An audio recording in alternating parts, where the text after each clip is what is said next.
Assalamualaikum warahmatullahi wabarakatuh. Malam bukan sekadar waktu untuk tidur, karena di balik gelapnya ada kisah yang tak pernah ingin kau dengar. Cerita tentang mereka yang kembali, tentang janji yang ditebus dengan darah. Selamat datang di channel Nanti Malam, tempat di mana suara dari dunia lain mulai terdengar. Kabupaten Kudus selalu punya caranya sendiri memelihara cerita. Bukan hanya soal menara dan jenang, tapi juga tentang sego pindang, masakan berkuah hitam dengan cita rasa manis pedas yang jadi kebanggaan warga setempat. Tapi siapa sangka, dari dapur-dapur yang terlihat biasa, ada aroma lain yang tak sekadar rempah, melainkan perjanjian. Di sudut sebuah gang sempit di Kecamatan Jati, seorang perempuan parubaya bernama Bu Lastri tengah sibuk menata warung barunya. Warung Sigo Pindang kecil dengan spanduk lusuh bertuliskan Sigo Pindang Bu Lastri, Kudus. Dindingnya dari anyaman bambu, atapnya dari seng bekas yang berkarat. Meja dan bangku warung pun bekas dibeli dari pelelangan SD yang bangkrut. Ia memulai semuanya dengan uang tabungan seadanya dan sisa gaji terakhir almarhum suaminya yang meninggal 2 tahun lalu karena kecelakaan kerja. Setiap pagi, sejak pukul 4, Bu Lastri sudah bangun, memotong daging ikan manyung merebus bumbu, pindang, dan menyelesaikan lauk tambahan seperti tempe goreng, tahu bacem, dan sambal tomat. Satu harapan besarnya dagangannya laris, seperti warung milik Bu Marni, pesaing berat yang hanya berjarak 3 rumah dari warungnya. Namun kenyataan tak semanis harapan. Hari demi hari berlalu, dan warung Bu Lastri tetap sepi. Hanya 1-2 pelanggan yang mampir, itu pun karena kasihan atau nyasar. "Rasa sego pindangmu enak sih, Bu, tapi masih kalah dari Bu Marni," ujar seorang ibu yang setelah itu tak pernah datang lagi. Bu Lastri hanya bisa tersenyum pahit, menyeka keringat di pelipisnya sambil memandangi deretan bangku kosong. Terkadang, ia bahkan harus membuang panci berisi pindang karena basi. Tak ada pembeli, tak ada suara obrolan pelanggan, hanya bunyi kipas angin tua yang berdengung seperti tangisan. Sementara itu, warung Bu Marni makin ramai. Meja-mejanya tak pernah kosong, bahkan sampai pelanggan harus antre di luar. Yang bikin Bu Lastri makin heran, rasa masakan Bu Marni biasa saja, bahkan cenderung terlalu asin. Tapi tetap saja, pembeli datang seolah terhipnotis. Mungkin aku cuma kurang promosi, pikir Bu Lastri. Tapi dalam hati, ia tahu ada sesuatu yang tak wajar malam itu. Hujan rintik turun di Kudus. Angin bertiup pelan, membuat dedaunan jati berdesir seperti bisikan. Bu Lastri duduk sendirian di warungnya yang sudah ditutup, menatap panci yang masih setengah penuh. Sari, anak gadis semata wayangnya, sudah tidur sejak maghrib. Gadis remaja itu belum tahu betapa ibunya menyimpan banyak luka dalam diam. Tiba-tiba, terdengar suara ketukan pelan dari sisi belakang warung. Tok, tok, tok. Bu Lastri tersentak, tak ada siapapun di luar. Tapi suara itu kembali terdengar, kali ini lebih dekat. Tok, tok. Dengan perasaan was-was, ia menyalakan senter dan berjalan menuju dapur. Bau anyir seperti darah yang belum dicuci menusuk hidungnya. Namun tak ada darah, tak ada bekas sembelihan. Hanya aroma itu menggantung di udara. Tiba-tiba, dari balik pintu kayu yang menghubungkan dapur dan pekarangan belakang, muncul suara serak seorang perempuan tua. "Sego pindangmu tak akan laku, Lastri, kalau tak dicampur darah." Bu Lastri terdiam, tenggak, gemetar memegang senter. Dari celah pintu muncul sosok renta mengenakan kain jarik coklat, rambutnya panjang acak-acakan, matanya putih tanpa bola mata, wajahnya penuh keriput dan kotoran seperti debu kuburan. Ia adalah Mbah Sekar, nama yang hanya pernah didengar dari cerita-cerita orang tua. Mbah Sekar dikenal sebagai dukun pesugihan yang tinggal di lereng Muria, tapi sudah dianggap mati sejak puluhan tahun lalu. Namun kini, ia berdiri di depan Bu Lastri. "Nyata, kalau kau ingin warungmu ramai seperti warung Marni, maka ikutlah aku. Tapi ingat, semua ada bayarannya." Bu Lastri menelan ludah, wajahnya pucat. "Bayaran? Apa maksudnya, Mbah?" "Darah, Lastri. Tumbal darah. Tak banyak, hanya 1. Di awal, siapapun yang kau benci yang menyakitimu, atau bahkan sekadar mengganggu warungmu, pilihlah, dan warungmu akan penuh seperti pasar." Bu Lastri terdiam, nafasnya tercekat.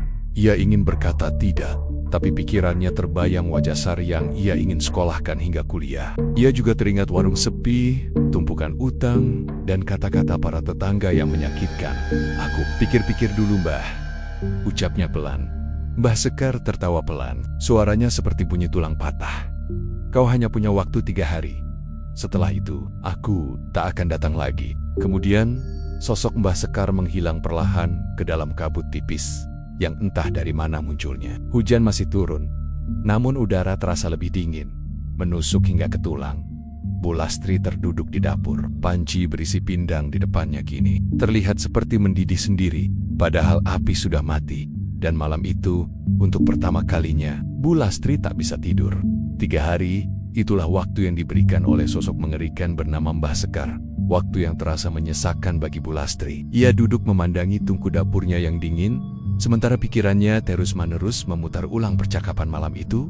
Di luar, suara azan subuh menggema dari masjid kecil ujung gang. Namun, hati Bu Lastri sama sekali tidak damai. Matanya sembab karena semalaman tak tidur. Ia berdiri lemas, mengambil baskom berisi ikan manyung yang belum dibersihkan, lalu mulai bekerja seperti biasa. Walau kali ini tangannya gemetar. Warung kembali dibuka, dan seperti sebelumnya, tak ada yang datang. Sementara itu warung Bu Marni justru makin ramai. Suara tawa pelanggan terdengar nyaring. Aroma kuah pindang dari sana menusuk hidung, dan pelayan-pelayan Bu Marni sibuk bolak-balik melayani pembeli. Bahkan beberapa mobil parkir di depan warungnya, menandakan bahwa pelanggannya bukan hanya warga kampung, tapi juga orang kota. Bu Lastri memperhatikan semua itu dari sela-sela warungnya yang sepi. Rasanya seperti dihina oleh takdir saat sore. Menjelang, seorang pria datang ke warung Bu Lastri. Namanya Pak Gondo, ketua RT yang terkenal menyebalkan. Tubuhnya tambun, perutnya buncit, dan kumisnya selalu basah karena keringat. Ia berdiri di depan warung sambil menghisap rokok kretek dan berbicara lantang. Warung ini harus dibongkar, Bu Lastri. Ini tanah setengah fasilitas umum. Kalau warga lain protes, saya tak bisa bantu. Padahal sebelumnya, ia sendiri yang memberi izin tak tertulis saat Bu Lastri memberikan sebungkus rokok dan uang 20.000. Tapi hari itu, entah mengapa, ia berubah kasar dan ponggah. Kalau minggu depan masih buka, saya suruh orang kelurahan datang. Biar urusannya resmi. Lalu Pak Gondo pergi begitu saja. Bau rokoknya masih menggantung di udara, bercampur dengan amarah dan rasa malu di hati Bu Lastri. Tak ada satupun pembeli hari itu. Bahkan warga yang biasanya lewat pun hanya menoleh sebentar, lalu melengos. Malamnya, Bu Lastri kembali tak bisa tidur. Sari sudah pulas di kamar, kelelahan belajar. Ia baru naik kelas 3 SMA dan bercita-cita menjadi guru. Melihat wajah anaknya yang polos dan penuh harapan, hati Bu Lastri terasa makin hancur. Ia merasa gagal sebagai ibu, gagal memberi kehidupan yang layak. Sekitar tengah malam, angin bertiup kencang. Gorden jendela warung bergerak sendiri, dan bau anyir darah kembali merayap dari dapur. Bu Lastri berjalan pelan, kakinya gemetar, matanya sembab. Ia membuka pintu dapur dan mendapati Mbah Sekar berdiri di sana. "Kau sudah memilih?" tanya Mbah Sekar dengan suara serak dan dingin. Bu Lastri menunduk.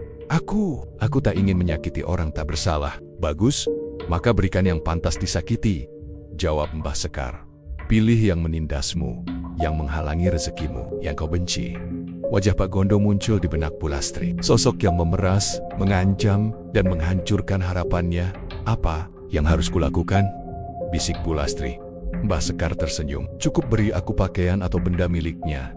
Sisanya, biarkan aku yang urus." Esoknya, Bu Lastri mendatangi rumah Pak Gondo dengan alasan menitipkan makanan. Ia membawa sebungkus nasi dan kuah pindang, dengan dalih rasa damai setelah konflik kemarin. Pak Gondo yang tamak dan doyan gratisan langsung menyambut dengan tangan terbuka. Saat Pak Gondo ke dalam rumah, Bu Lastri mencuri sapu tangan lusuh milik Pak Gondo yang tergantung di kursi teras. Ia pulang dengan langkah cepat, tak berani menoleh. Malam itu, ia membungkus sapu tangan itu dengan kain kafan kecil pemberian Mbah Sekar sebelumnya. Ia kubur di bawah tungku dapurnya sambil membacakan mantra yang tak sepenuhnya ia pahami. Tengok, gemetar. Air matanya jatuh satu-satu ke tanah. "Satu saja, cukup, satu saja. Jangan minta lebih," bisiknya dalam hati. Saat semua selesai, udara berubah dingin. Tungku yang mati tiba-tiba menyala sendiri. Api berwarna biru menari tanpa kayu bakar. Esok paginya, kabar kematian Pak Gondo menyebar seperti angin. Ditemukan di rumahnya dalam kondisi mengenaskan. Tubuhnya membiru seperti dicekik makhluk tak kasat mata. Di sekujur kulitnya ada bekas cakaran, dan lidahnya terjulur keluar. Dokter puskesmas menyebutnya sebagai gagal jantung, tapi warga tahu ini bukan kematian biasa. Bu Lastri pura-pura kaget, tapi di dalam hatinya ada sesuatu yang lain, antara lega, takut, dan rasa bersalah yang membakar. Warungnya dibuka seperti biasa. Tapi hari itu, ada satu pembeli yang datang. Lalu 2, lalu 5, sampai menjelang siang, warungnya penuh untuk pertama kalinya. Semua pelanggan memuji rasa sego pindangnya yang luar biasa. Ada yang bahkan membungkus 3 porsi. Enak banget bu, bumbunya meresap. Bu Lastri tersenyum kecil, tapi di balik senyum itu, ia tahu ada yang menatap dari balik dapur. Sosok tinggi, hitam, bermata merah, tak terlihat oleh siapapun kecuali dirinya. Dan malam itu, suara Mbah Sekar kembali berbisik di telinganya saat ia hendak tidur. Lihat, mudah, bukan? Tapi ingat, darah pertama selalu membuat lapar yang kedua. Sejak hari kematian Pak Gondo, warung Bu Lastri tak pernah lagi sepi. Warung kecil di ujung gang itu kini dipenuhi pembeli dari pagi hingga sore. Ada yang rela antre meski panas terik menyengat. Bahkan ada yang datang dari luar kota hanya karena mendengar dari mulut ke mulut soal sego pindang yang bikin ketagihan. Kuah pindang Bu Lastri memang punya rasa aneh. Lezatnya menusuk, bumbunya tajam, dan aromanya seperti memanggil. Sekali mencicipi, lidah seperti tak bisa melupakan. Ponyak yang bilang, rasanya kayak disantet buat ketagihan, tapi mereka tertawa setelahnya. Mereka tak tahu, itu bukan candaan. Bu Lastri tampak bahagia di permukaan, namun malam-malamnya berubah menjadi mimpi buruk. Setiap kali memejamkan mata, ia melihat tubuh Pak Gondo terjerat rantai, matanya melotot, tubuhnya berlumuran darah. Di belakangnya berdiri sosok tinggi besar bermata merah, wajahnya tak jelas, tapi nafasnya berat seperti banteng. Sosok itu tertawa, menunjuk langsung ke wajah Bu Lastri menuntut. 1 tumbal, tak cukup. Malam itu, Bu Lastri bangun dengan keringat dingin. Tubuhnya menggigil meski kamar panas. Ketika ia menoleh ke sudut kamar, sekejap ia melihat bayangan hitam berdiri menghadap ke tembok. Saat ia berkedip, bayangan itu lenyap. Keesokan harinya, warung tetap ramai. Namun, ada satu pelanggan yang membuat Bu Lastri tidak nyaman. Bu Marni, pesaing lamanya yang warungnya kini justru sepi. Bu Marni datang dengan senyum manis, tapi kata-katanya menusuk. Selamat jelas.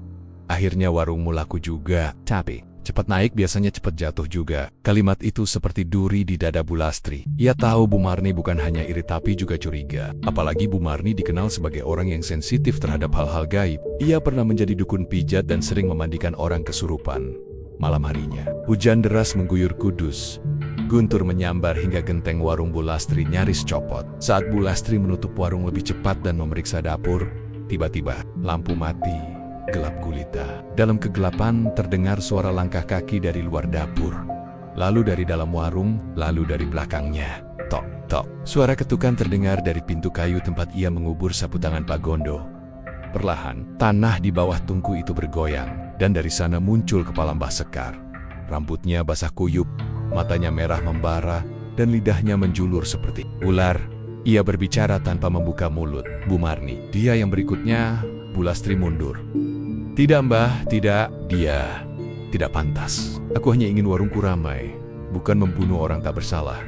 Tapi Mbah Sekar menatap tajam. Bukan soal pantas, ini soal perjanjian. Kalau tak kau beri tumbal, kau yang jadi sajian. Tiba-tiba, tangan kurus dan keriput Mbah Sekar meraih kaki Bu Lastri. Dinginnya seperti es batu. Bu Lastri berteriak dan melepaskan diri.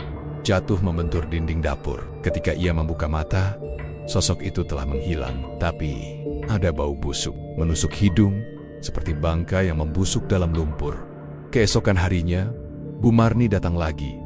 Kali ini ia tak membeli. Ia hanya berdiri di depan warung, memperhatikan likat-likat panci besar milik Bu Lastri, lalu tersenyum sinis.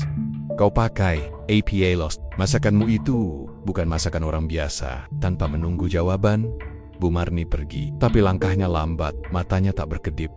Sejak itu, tubuh Bu Lastri terasa dingin. Ia tahu Bu Marni mencium sesuatu.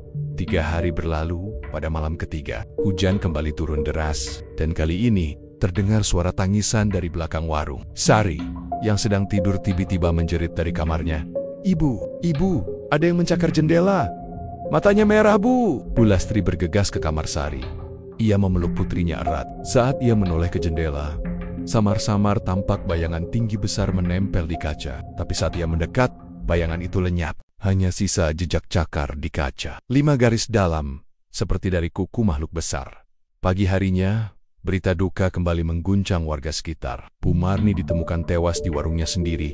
Tubuhnya tergeletak di atas lantai dapur dengan mata membelalak dan mulut menganga penuh sisa kuah pindang. Anehnya, Tak ada tanda-tanda luka, hanya kedua telinganya mengeluarkan darah hitam pekat. Polisi datang. Warga berkumpul, tapi tak satu pun tahu apa yang terjadi.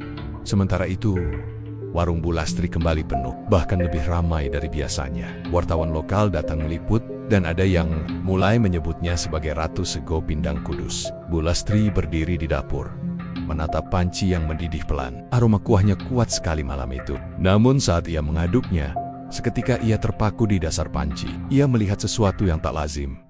Sepotong telinga manusia, masih berdarah. Ia menjatuhkan sendok, tangannya gemetar, dan dari balik tirai dapur terdengar bisikan Mbah Sekar. Warungmu kini warung darah. Setiap kesuksesan butuh satu nyawa. Bu Lastri terduduk lemas. Ia sadar, ini bukan tentang makanan lagi. Ini tentang janji, dan ia baru saja masuk terlalu dalam. Sejak kematian Bu Marni, suasana di kampung menjadi mencekam. Bukan hanya karena dua tokoh penting kampung, Pak Gondo dan Bu Marni, meninggal dalam waktu berdekatan, tetapi karena cara kematian mereka begitu ganjil, seperti dikutuk. Warga berbisik-bisik. Mulai ada yang melemparkan tuduhan tak langsung. Aneh ya, warung Bu Lastri baru ramai, tapi kok dua orang yang sempat gangguin dia malah mati semua. Namun tak ada yang berani bicara langsung. Bu Lastri kini dianggap sakral. Warungnya laris, wajahnya selalu terlihat tenang, dan auranya seperti menyimpan sesuatu yang tidak boleh diganggu. Tapi di balik semua itu, Bu Lastri hidup dalam ketakutan. Setiap malam ia bermimpi memasak bukan ikan, tapi tangan manusia. Setiap kali ia menyalakan tungku, ia melihat bayangan wajah Bu Marni mengambang di kuah pindang. Dan yang paling mengganggu, Sari mulai berubah. Sari, anak perempuan semata wayangnya, dulu ceria dan penuh semangat. Tapi sejak malam kematian Bu Marni, ia jadi pendiam. Matanya sering kosong, dan ia mulai berbicara sendiri di kamar. Kadang tertawa pelan, kadang menangis keras tanpa sebab. Suatu malam Bu Lastri terbangun dan mendapati Sari berdiri di depan dapur, menghadap ke tungku yang sudah padam. Matanya menatap kosong, wajahnya pucat. "Sari, kamu ngapain, Nak?" tanya Bu Lastri. Setengah takut Sari tidak menjawab. Ia hanya menunjuk ke tungku dan berkata, "Ada suara, Bu, dari dalam," katanya. "Aku akan jadi masakan." Keesokan harinya, Sari jatuh sakit, demam tinggi, tapi anehnya, dokter puskesmas tak menemukan apapun yang ganjil. Tidak ada infeksi, tidak ada virus. Suhunya naik turun seperti tubuhnya sedang bereaksi terhadap sesuatu yang tidak kasat mata. Bu Lastri panik. Ia menyalahkan Mbah Sekar. Malam itu, ia kembali memanggil sosok tua itu di dapur, membakar dupa dan meletakkan sesaji seperti yang dulu diajarkan. Tak lama kemudian, udara berubah dingin, dan suara pintu kayu terdengar bergemeretak sendiri. Dari dalam bayangan di pojok dapur, Mbah Sekar muncul, rambutnya makin panjang, tubuhnya membungkuk, dan di matanya terlihat kelaparan. "Kenapa anakku?" "Bah," teriak Bu Lastri putus asa. Mbah Sekar tersenyum miring. "Karena kau berhutang." Pesugihan tak hanya menuntut darah dari luar. Kadang, keluarga jadi bagian bayarannya. "Tidak, jangan, sorry. Ambil aku saja, kau sudah milik kami. Tapi anakmu punya darah bersih, darah muda, darah segar." Bu Lastri memohon, menangis, bersujud di tanah dapur yang dingin. Tapi Mbah Sekar menghilang begitu saja, meninggalkan aroma amis yang menempel berhari-hari. 2 hari berikutnya, Sari semakin memburuk. Ia mulai meracau dalam tidurnya, menobat nama-nama yang tak dikenal. "Pak Gondo, Bu Marni, jangan tarik aku, jangan bakar aku." Bahkan pada malam Jumat, tubuh Sari mendadak kejang-kejang, tarik. Mulutnya keluar darah hitam kental yang bau anyirnya menusuk. Bu Lastri menjerit minta tolong, tapi semua tetangga tak berani datang. Mereka hanya melihat dari balik jendela, mengira rumah Bu Lastri telah dikutuk. Bu Lastri akhirnya membawa Sari ke orang pintar, seorang kiai tua bernama Mbah Hasan di pinggiran desa. Ketika Mbah Hasan melihat Sari, ia langsung murung. "Ada jin perewangan dari jalur hitam yang mengincar anak ini." "Ibunya? Siapa ibunya?" tanyanya dengan suara lirih. Bu Lastri mengaku. Mbah Hasan menatapnya tajam. "Kamu sudah melakukan pesugihan, Lastri. Kamu memberi makan iblis dengan darah orang. Dan kini, dia lapar lagi. Dan anakmu adalah hidangan utamanya." Di perjalanan pulang, Sari sempat sadar. Dalam mobil angkot sewaan, ia menatap ibunya dengan mata sembab. "Bu, aku nggak mau jadi tumbal. Bu, jangan biarin aku dimasak. Bu, tolong." Air mata Bu Lastri mengalir deras. Dalam hatinya muncul perasaan yang tak pernah ia rasakan sebelumnya, bukan hanya rasa bersalah, tapi juga rasa benci pada dirinya sendiri. Ia ingin mundur, Ia ingin berhenti, tapi itu tak bisa diputus semudah membalikan tangan. Ia sudah membunuh 2 orang. Ia sudah memberi makan setan, dan setan itu sekarang meminta yang lebih besar. Malam itu, Sari kembali ke rumah. Bu Lastri berjaga di samping ranjang, tapi sekitar pukul 3 dini hari, Sari menghilang. Jendela kamarnya terbuka, dan jejak kaki basah menuntun hingga ke dapur. Di dapur, Bu Lastri menemukan panci besarnya, penuh air mendidih. Dan di dasar panci, mengambang rokok kretek yang biasa disembunyikan Sari di balik buku sekolahnya. "Tidak!" teriak Bu Lastri. Ia langsung menyalakan lampu. Tapi dapur sudah kosong. Tidak ada Sari, tidak ada Mbah Sekar. Hanya bayangan hitam besar yang memantul dari dinding, bergerak meski tak ada siapa-siapa. Warung itu kini bukan lagi warung miliknya. Warung itu milik setan lapar yang tak pernah kenyang. Dan Sari mungkin baru awal dari banyak yang akan tayang. Malam semakin larut. Jam di dinding menunjukkan jam 3:27 dini hari. Angin dari luar bertiup kencang, menyusup dari celah anyaman bambu warung, menggoyangkan lampu minyak yang menyala redup di pojok dapur. Tapi bukan dingin yang membuat tubuh Bu Lastri menggigil, melainkan ketiadaan Sari. Ia sudah mencari ke seluruh sudut rumah, ke halaman belakang, bahkan ke kamar mandi sumur umum, tempat Sari biasa mencuci rambut. Tapi nihil, yang ia temukan hanya panci besarnya yang mendidih sendiri, tanpa api, dan potongan rok sekolah Sari yang sudah hangus sebagian di ujung tungku. Bu Lastri terduduk di tanah dapur. Tubuhnya lemas, suaranya habis karena menangis. Air matanya tak lagi mengalir. Yang tersisa hanyalah dada sesak dan perasaan hampa. Aku yang salah, aku yang rakus, aku yang bodoh. Malam itu, ia tidak tidur. Ia hanya duduk di pojok dapur sambil memeluk sisa baju Sari dan menatap panci sego pindang yang menggelegak seperti neraka. Keesokan harinya, warga digemparkan oleh berita hilangnya Sari. Beberapa tetangga ikut membantu mencari. Meski dengan rasa takut dan was-was, Pak RW datang dan mengusulkan membuat laporan polisi. Tapi Bu Lastri hanya mengangguk pelan. Ia tahu semua itu tidak akan ada gunanya. Sari bukan diculik manusia. Sari diambil, dan yang mengambil bukanlah siapa-siapa, tapi bagian dari perjanjian yang ia sendiri sepakati. Meski begitu, warungnya tetap buka. Ya, warung tetap buka. Entah bagaimana, tangannya bergerak sendiri. Ia masak seperti biasa, memotong daging ikan manyung, menumbuk bumbu, merebus air. Suaranya kosong, tubuhnya seperti mesin. Dan ajaibnya, pembeli masih terus berdatangan. Bahkan hari itu, warungnya paling ramai sepanjang sejarah. Orang-orang duduk berdesakan, meja penuh, kursi tambahan dikeluarkan. Bahkan beberapa orang rela makan berdiri. Mereka tersenyum puas, memuji. Bahkan ada yang berkata, "Sego pindangnya hari ini luar biasa, kuahnya beda, lebih kuat, lebih berani." Mendengar itu, Bu Lastri hanya tersenyum miris. Bagaimana tidak? Hari itu, dia memasak sambil menangis. Dia memasak sambil kehilangan anaknya. Dan entah apa yang sebenarnya ia masak. Malamnya, Bu Lastri kembali melakukan ritual pemanggilan Mbah Sekar. Ia menyalakan dupa, meletakkan kepala ayam mentah, dan membaca mantra dari sobekan kain kafan pemberian si dukun tua. Tak lama, dari asap yang mengepul, muncul Mbah Sekar lebih menyeramkan dari sebelumnya. Rambutnya kini menyentuh lantai, kukunya panjang menjuntai, dan tubuhnya tampak kurus seperti kerangka hidup. Namun yang paling mencolok adalah, ia membawa sesuatu. Sebuah keranjang bambu kecil berisi tulang belulang, dan di atasnya tergeletak pita rambut warna merah muda milik Sari. Bu Lastri meraung, "Jangan, tolong kembalikan anakku. Aku akan menebus. Aku akan jadi tumbal. Aku rela." Sekar hanya menyeringai. "Tidak semudah itu, Lastri. Kau sudah membuat dapur ini menjadi altar iblis. Warungmu bukan lagi tempat makan, tapi tempat penyembelihan." Bu Lastri menjerit, merobek kain sesajian, melempar panci, dan mengutuk Mbah Sekar. Namun Mbah Sekar menghilang seperti kabut. Tapi sesaat sebelum lenyap, ia meninggalkan satu kalimat. "Kalau ingin anakmu kembali, beri aku 3 nyawa baru.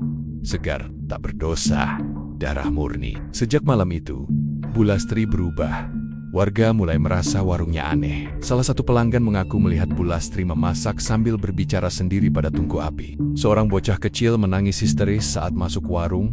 Katanya ia melihat kakak perempuan berdarah duduk di atas panci. Sementara itu, Bu Lastri menyusun daftar orang-orang di kepalanya. 3 nyawa. Ia harus memilih. Dan satu dari mereka adalah bocah penjual kue keliling yang selalu lewat depan rumah. Namanya Wulan. Umurnya baru 9 tahun. Lugu dan ceria, suka menyanyikan lagu Jawa sambil dorong gerobak kecil berisi onde-onde. Wulan sering mampir ke warung Bu Lastri, kadang hanya untuk menumpang duduk atau minta air putih. Bu Lastri tahu Wulan adalah tumbal sempurna, Messiah tak berdosa. Malam itu, saat Wulan lewat, Bu Lastri memanggilnya masuk ke dapur dengan alasan mau memberi kue dan uang. Tangan Bu Lastri gemetar. Ia sudah menyelipkan sebilah pisau kecil di balik kainnya. Napasnya berat, matanya berkokek-kokah. Maafkan Ibu Wulan, ini demi Sari. Tapi saat Wulan tersenyum dan berkata, Ibu Lastri baik sekali, semoga anak ibu cepat sembuh ya. Hati Bu Lastri hancur. Tangannya melemah, pesoj ke lantai. Ia menangis, berlutut, dan memeluk Wulan erat. Lari nak, lari sebelum ibu berubah pikiran. Lari, Wulan bingung. Tapi ia menuruti. Ia keluar dari warung dan berlari sambil menahan tangis. Bu Lastri terduduk di lantai dapur, menangis seperti orang gila. Dan dari belakang, suara Mbah Sekar berbisik seperti desis ular. Kau tolak tumbal, maka anakmu tetap jadi milik kami. Dan kau akan jadi panci terakhirnya. Panci di dapur tiba-tiba mendidih. Tanpa api, uapnya seperti asap hitam, pekat, dan berbau belerang. Dan malam itu, suara tawa kecil terdengar dari balik dinding warung. Suara Pajit, warung Bu Lastri tidak buka seperti biasa. Pelanggan yang biasa datang pagi-pagi heran melihat pintu warung tertutup rapat. Spanduk Sego Pindang Bu Lastri, asli Kudus yang biasanya berkibar pelan tertiup angin kini tergantang. Lemas, sobek di ujung, seperti mulut menganga yang haus darah. Di dalam warung, suasana lebih muram dari rumah duka. Dapur gelap, tirai penutup jendela ditutup rapat, lampu padam. Don di tengga-tengga kegelapan itu, Bu Lastri terduduk di depan, tungku, memeluk panci besarnya seperti bayi. Wajahnya pucat, rambutnya aut-autan, matanya sembab dan merah. Ia belum tidur sejak malam ketika ia nyaris menjadikan bocah kecil Wulan sebagai tumbal. Ia gagal. Tapi bukan hanya gagal, ia juga menolak. Dan kini, ia sadar, ia bukan lagi majikan atas perjanjiannya sendiri. Ia sudah menjadi budak dari kesepakatan iblis yang dimulainya sendiri. Sejak malam itu, suara tawa Sari makin sering terdengar. Tapi bukan dari kamar, bukan dari halaman, dari dalam panci. Setiap kali air mendidih di panci besar itu, uapnya membentuk bayangan wajah Sari.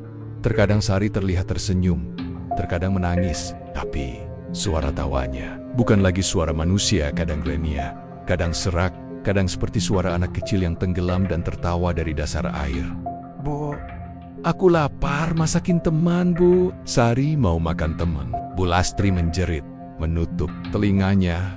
Tapi suara itu tidak bisa diredam. Bahkan saat ia pergi ke masjid, suara itu tetap mengikuti. Bahkan saat ia mencoba membaca doa, uap dari panci mulai menyeruak meski tungku tak menyala. Pada malam ketiga setelah ia menolak memberi tumbal, tubuh Bu Lastri mulai berubah. Ia bangun tengah malam karena dadanya terasa sesak. Saat bercermin, ia melihat bayangannya sendiri dengan mata yang hitam seluruhnya, seperti kolam yang dalam dan kosong. Bibirnya pecah-pecah dan lidahnya menjulur panjang saat ia menguap. Tapi saat ia menyentuh wajahnya, semuanya kembali normal. Ini cuma mimpi, ucapnya sambil menampar pipinya sendiri. Tapi tak ada rasa. Wajahnya mulai mati rasa, seperti kulitnya bukan miliknya lagi. Di dapur, lantai mulai mengelupas. Dari sela-sela ubin, muncul cairan hitam kental seperti darah basi. Bau busuk menyengat. Di tengah malam, suara erangan terdengar dari bawah tanah. Seperti ada orang yang dikubur hidup-hidup dan merintih kesakitan. Tiap malam, Bu Lastri menjerit, menangis, memohon. Tapi tak ada yang bisa ia lakukan.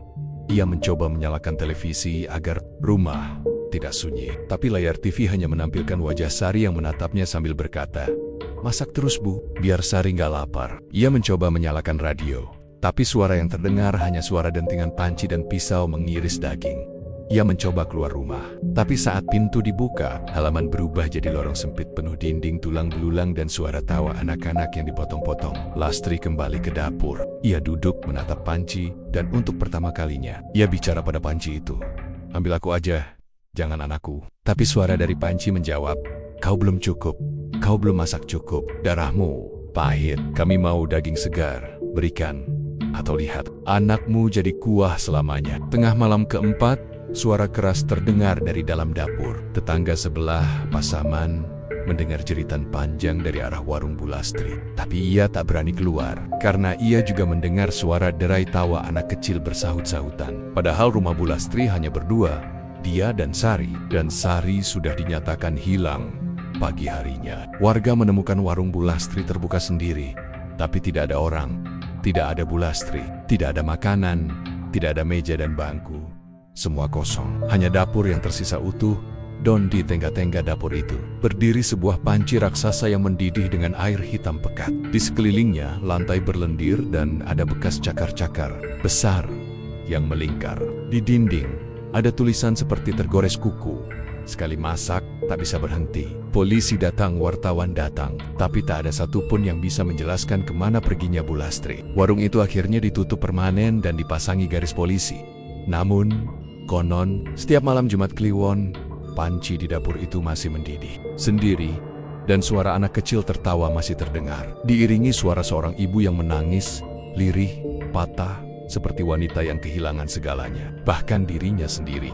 Sudah 3 minggu sejak warung sego pindang Bulastri ditutup secara misterius. Garis polisi membentang di depan warung itu, memagari pintu kayu yang mulai lapuk, dan jendela yang kini tak lagi menyambut matahari. Meski bangunannya masih berdiri, tak ada yang berani mendekat. Warung itu seperti menyimpan napas terakhir dari sesuatu yang jahat dan belum sepenuhnya mati.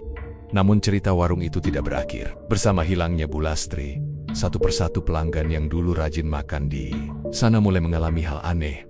Adalah Pak Bagio, pelanggan tetap yang hampir setiap hari makan siang di warung Bulastri. Seorang karyawan koperasi yang dikenal ramah dan suka cerita lucu. Ia selalu duduk di bangku pojok dekat dapur, memesan 2 porsi pindang dan sambal tempe. Tapi sejak warung itu tutup, ia berubah drastis. Pak Bagio mulai jarang masuk kerja. Ketika datang, matanya sembab, wajahnya pucat. Ia bilang ke rekan-rekannya, kalau tiap malam ia tidak bisa tidur karena ada suara orang menggetuk-getak dari dalam kulkas rumahnya. Saat dibuka, tak ada siapapun. Tapi malam berikutnya, suara itu kembali.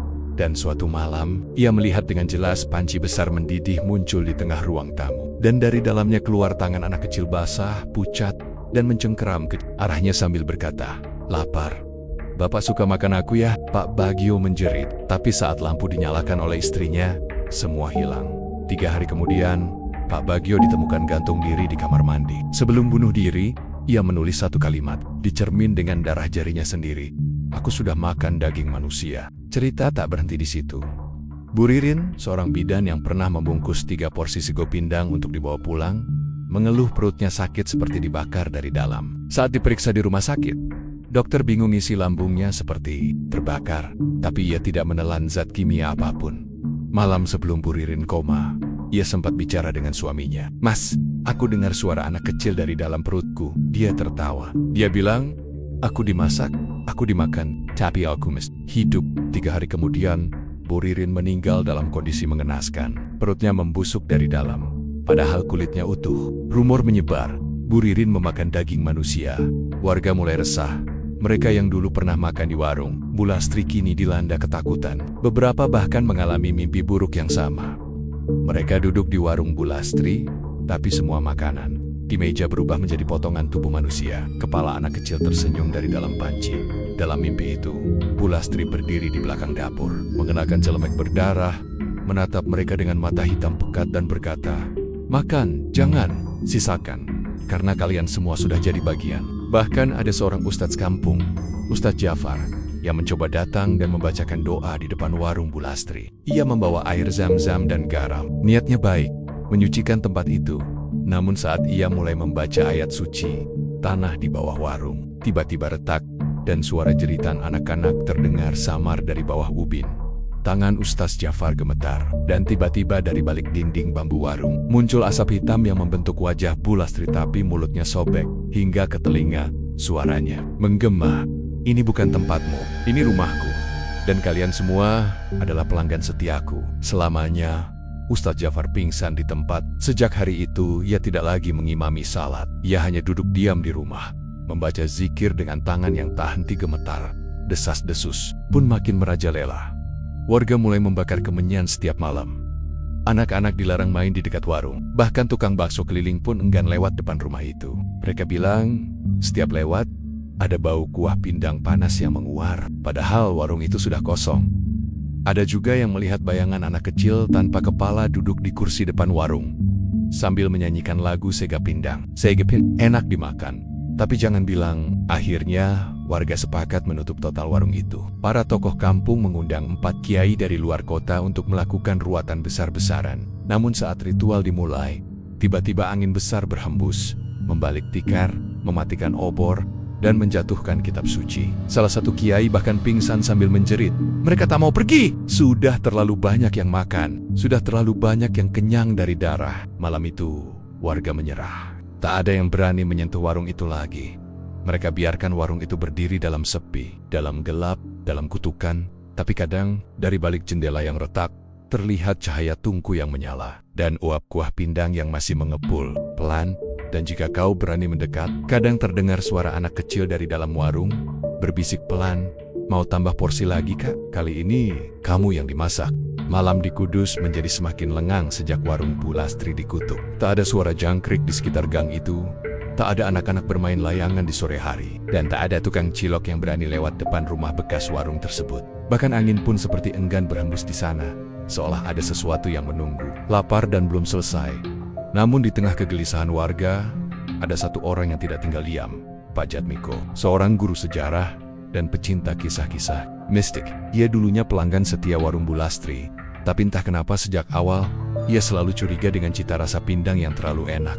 Sejak warung itu ditutup, Pak Jatmiko mulai menyelidiki, bukan karena ingin jadi pahlawan tapi karena ia merasa ada sesuatu yang jauh lebih besar dari sekadar pesugihan biasa. Ia yakin kutukan ini bukan dimulai dari Bu Lastri. Jatmiko memulai penelusurannya dengan mengunjungi arsip desa lama yang tersimpan di kantor kelurahan.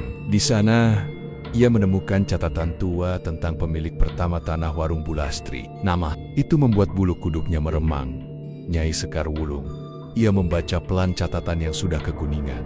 Tertulis bahwa pada tahun 1871, di atas tanah tempat warung itu berdiri, dulu ada seorang perempuan tua penjual nasi pindang juga, tapi warungnya hanya buka malam hari. Anehnya, meski waktu itu makanan sulit dan banyak warga kelaparan, Nyai Sekar Wulung selalu punya bahan makanan segar, kuah yang harum, dan dagangan yang tak pernah habis. Orang-orang kampung mengira ia seorang dukun ilmu putih. Tapi semua berubah ketika salah satu anak kampung hilang malam itu. Seorang anak lelaki usia 8 tahun tak pulang ke rumah. Pencarian dilakukan, dan keesokan harinya ditemukan tulang kecil terbakar di belakang warung Nyai Sekar. Warga murka, tapi tak berani menuduh langsung. Namun, malam berikutnya, 3 anak hilang bersamaan. Saat itulah warga menyerbu warung Nyai Sekar. Tapi warungnya kosong, gelap, dan hanya menyisakan satu panci besar yang mendidih isi kuahnya berwarna merah kehitaman dan mengapung potongan kuku serta rambut anak kecil. Warga membakar warung itu. Namun ketika api padam, tak ada abu, tak ada mayat. Hanya bekas tanah hangus dengan jejak telapak kaki mengarah ke sumur tua di belakang warung. Dan dari sumur itu, malam-malam berikutnya, terdengar suara. Satu tumbal belum cukup. Lapar, ini abadi. Mendengar cerita itu, Pak Jatmiko menggigil. Ia sadar Mbah Sekar yang muncul pada Bu Lastri adalah Nyai Sekar Wulung, entitas jahat yang hidup ratusan tahun lalu dan terus berpindah tubuh lewat kontrak darah. Ia menyamar jadi perewangan, menawarkan kemakmuran, dan menjadikan siapapun yang rakus sebagai alat untuk menyebarkan kutukannya. Warung Bu Lastri hanyalah wadah baru dari dapur kutukan lama. Pak Jatmiko melanjutkan penyelidikan ke rumah tua milik tetua kampung yang masih hidup, Mbah Warsena, yang kini berusia hampir 90 tahun. Ia ditemukan duduk di kursi rotan, matanya buta, tapi masih waras. Saat Pak Jatmiko menyebut nama Bu Lastri dan sego pindang, Mbah Warsinah langsung bergetar. Lastri, dia datang ke rumahku dulu, minta izin dagang. Tapi aku tahu tanah itu tidak suci. Aku bilang jangan, tapi dia ngotot. Lalu malam-malam, dia datang lagi, matanya kosong. Dia bilang sudah mimpi disuapi perempuan tua berambut api. Nyai Sekar, ya Sekar Wulung. Dulu warga bakar dia hidup-hidup, tapi dia nggak mati. Dia menyatu dengan dapur dengan tangguh. Siapapun yang masak di atas tanah itu, bisa jadi wadahnya. Pak Jatmiko tercekat.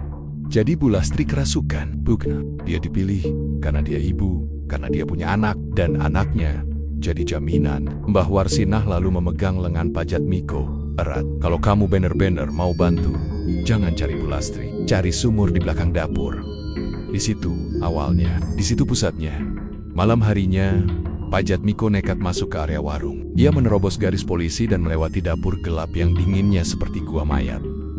Panci besar itu masih ada, tapi ia attack. Melihat, ia langsung menuju bagian belakang warung yang kini ditumbuhi ilalang tinggi. Aim dan menemukan sumur tua tertutup batu bata dan kayu lapuk. Ia buka pelan-pelan, dan bau amis darah langsung menyeruak seperti gas dari neraka. Ia menyorot ke dalam sumur. Gelap, dalam. Tapi saat ia menyalakan senter dan menyorot ke bawah, terlihat wajah Sari. Yah, wajah Sari. Wajahnya pucat, tapi matanya hidup.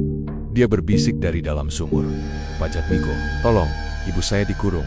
Dia bukan lagi ibu saya. Dapur ini bukan dapur, ini perut iblis. Seketika itu juga, suara geraman terdengar dari dalam tanah.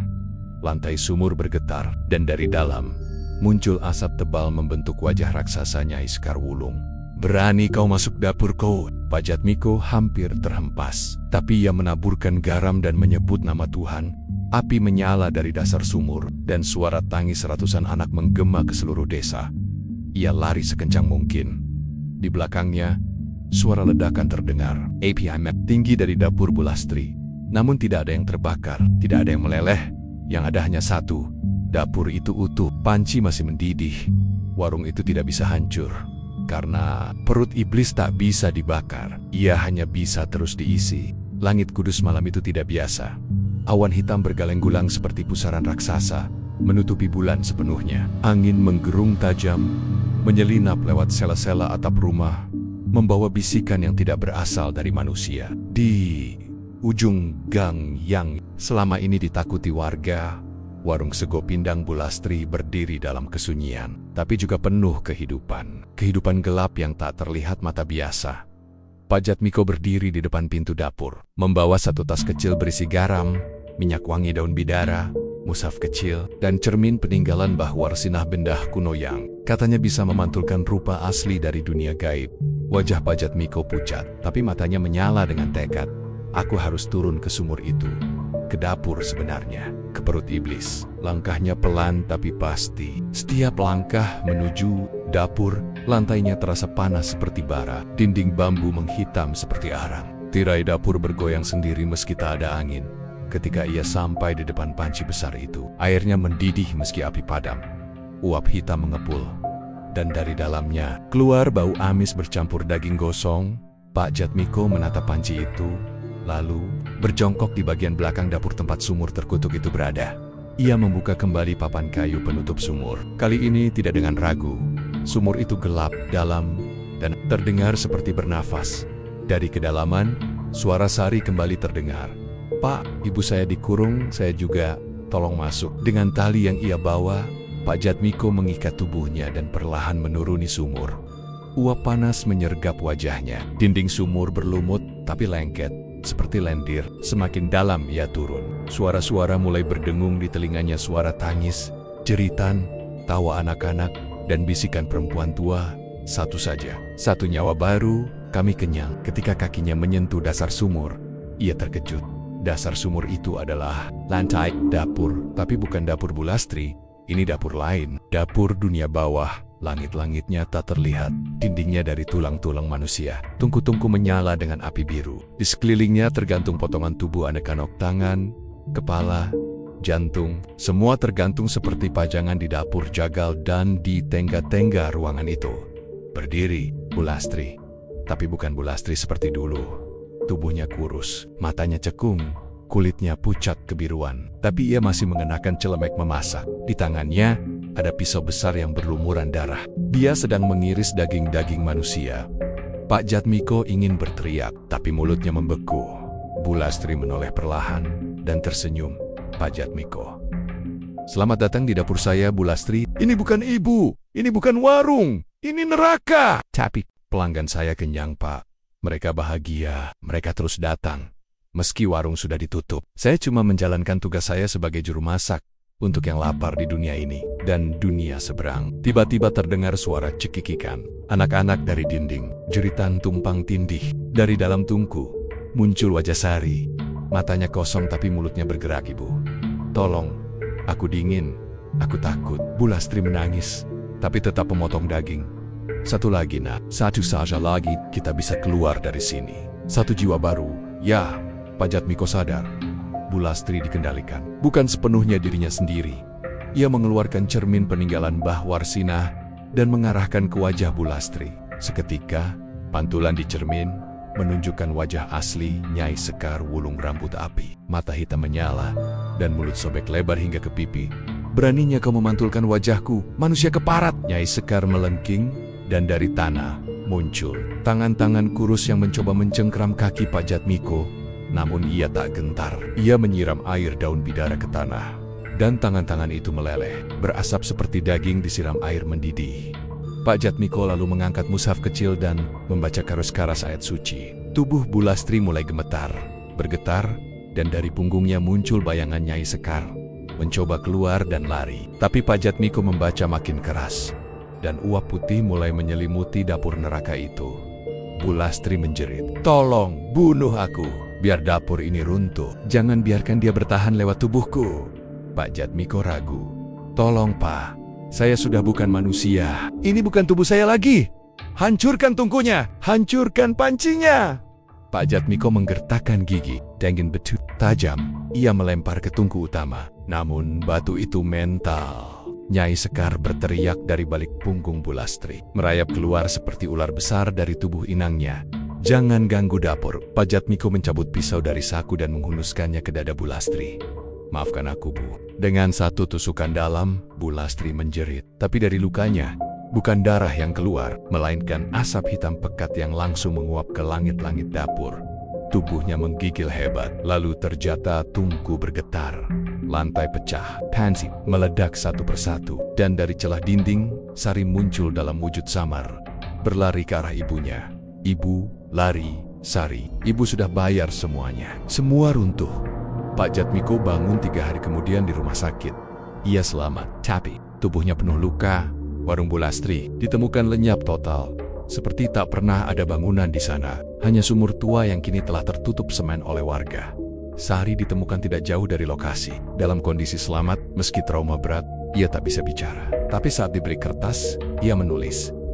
Ibu bilang, dapurnya sudah ditutup, tapi yang lapar masih banyak. Dan malam itu, Pak Jatmiko melihat mimpi yang sama berulang. Satu warung baru di Tempot Lane, dengan panci besar yang baru, dan seorang ibu yang baru pula tersenyum menyambut pembeli. 3 bulan telah berlalu sejak warung sego pindang Bu Lastri dan sumur tua di belakangnya menghilang dari peta kampung Karanganyar, Kabupaten Kudus. Lokasi bekas warung itu kini sudah diratakan dan dipasangi pagar besi. Pemerintah desa menyatakan tanah itu tidak layak bangun. Meski dalam diam, mereka semua tahu, bukan tanahnya yang rusak, tapi isi perutnya yang tak bisa ditidurkan. Sari kini tinggal bersama bibinya di luar kota. Ia masih belum bisa bicara, tapi matanya tak lagi kosong. Sesekali ia tersenyum kecil saat melihat asap dari dapur atau mendengar bunyi panci. Tapi jika suara panci itu terdengar terlalu nyaring, senyumnya langsung hilang. Pak Jatmiko kembali mengajar di sekolah, tapi kini lebih pendiam. Mute, bilang dia sering melamun. Beberapa melihat ia menggambar sketsa warung dan sumur, lalu membakarnya sendiri. Ia menolak diwawancara, menolak menceritakan ulang kisahnya. Katanya, "Sudah cukup, aku tidak ingin warung itu hidup kembali lewat cerita." Namun, 400 km dari Kudus, di sebuah desa kecil di pinggiran Wonosobo, seorang perempuan muda bernama Mbak Endah baru saja membuka warung baru di depan rumahnya. Ia menjual sego pindang dengan kuah hitam yang kental, dan pembeli langsung membludak sejak hari pertama. "Bumbunya beda ya, Mbak?" tanya seorang ibu muda.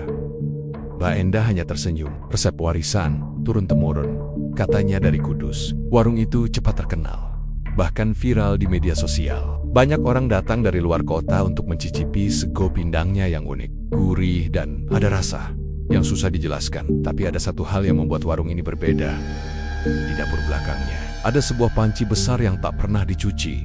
Dan kadang, di malam sepi saat warung sudah tutup, suara anak kecil terdengar dari dalam dapur, menyanyikan lagu pelan. Sega pindang, kuahnya hangat, hatinya dingin, siapa makan, siapa hil. Besok pagi, warung tetap terang. Dan pada tembok luar warung, coretan halus tertulis dalam huruf Jawa kuno, hampir tak terlihat, "Kutuk ora pisah saka pawon. Sing masak kudu nampa akibat." Kutuk tak pernah lepas dari dapur. Siapa yang memasak harus siap menanggung akibat cerita. Ini belum bener-bener berakhir. Karena selama masih ada yang lapar, pesugihan ini akan terus dimasak kembali. Satu porsi lagi sebelum tutup tamat.